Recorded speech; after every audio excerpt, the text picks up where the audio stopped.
electric field intensity due to a line charge.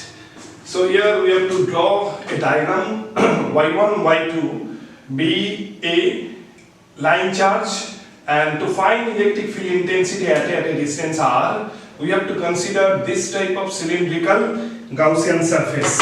We can denote this as cylindrical Gaussian surface or Gaussian surface. Cylindrical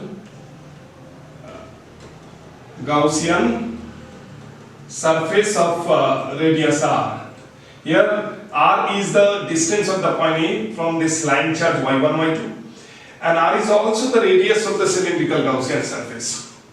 And along this thin infinitely straight linear charge, we can consider that positive charge is uniformly distributed over along this line y1, y2.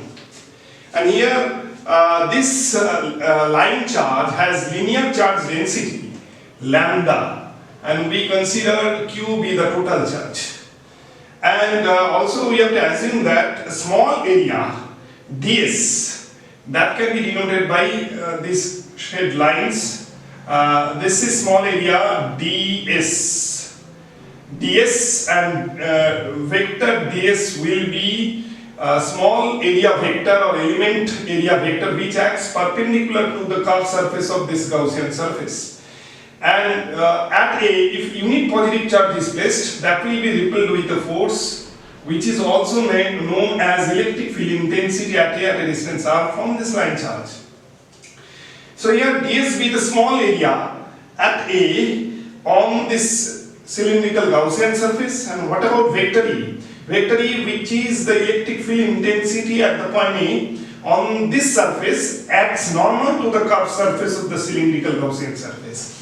This field intensity at A due to this line charge acts perpendicular to the curved surface of the cylindrical Gaussian surface. According to Gauss theorem, electric flux linked with the cylindrical Gaussian surface. Electric flux means there will be a number of field lines. These are electric field lines which will be generated from this line charge, and they will be traveling away from this line charge. We are considering that number of field lines passing through this Gaussian surface, and this is another electric field line which is generated from this line charge.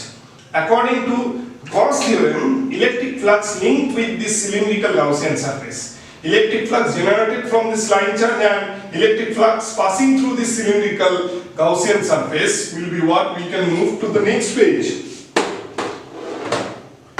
That is electric flux phi E will be what? Q divided by epsilon 0, where epsilon 0 is what? Permittivity of the surrounding medium. Where what we can write, Q is the charge, Q is the charge of the line, Q is the charge of the line y1, y2. Now in case of electric flux, it can be written as closed surface integration field intensity vector into small area vector is equal to Q by epsilon 0. Now close integration E ds cos theta is equal to Q by epsilon 0. Now E is constant, we can bring E outside integration ds cos 0 dB is equal to Q by epsilon 0. In this case, as electric field intensity and small area vector both are perpendicular to Gaussian surface, angle between these two vectors will be 0 dB. So here E close integration ds is equal to Q divided by epsilon 0, where Q is the charge, total charge of the line y1, y2 of length L. E, and what is close integration ds?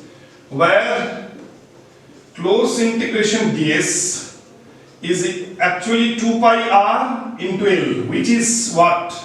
Area of curved surface, not the total area of the cylinder, curved surface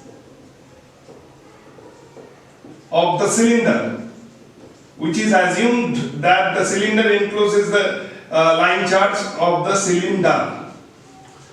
So this is not the total area. Here we have to consider the curved area, so which is 2 pi r L is equal to Q by epsilon 0, or comma E is equal to 1 by 2 pi epsilon 0 Q by L dot 1 by R. Q by L dot 1 by R. Now what about Q by L? Charge by length is linear charge density of the line charge. That can be written as 2 lambda divided by 2 pi epsilon naught R. Epsilon naught R, and where lambda is what? Where lambda is linear charge density. It is initially it is mentioned total charge by length is linear charge density. Finally, we get the expression of electric field intensity, which can be written as this is what electric field intensity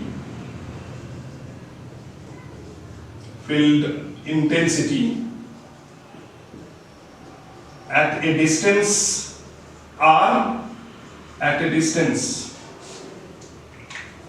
r from a line charge y1 y2, and it acts, obviously it acts normal to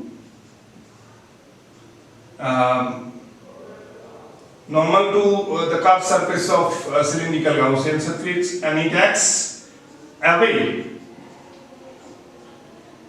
with respect to the line charge, because line charge contains positive charge. And what will be the vector expression? Therefore, vector expression of field intensity due to a line charge will be lambda 2 pi epsilon naught r cap. R cap is the unit distance unit vector. And here also we can conclude that field intensity due to a line charge is inversely proportional to the distance due to a line charge of charge density lambda.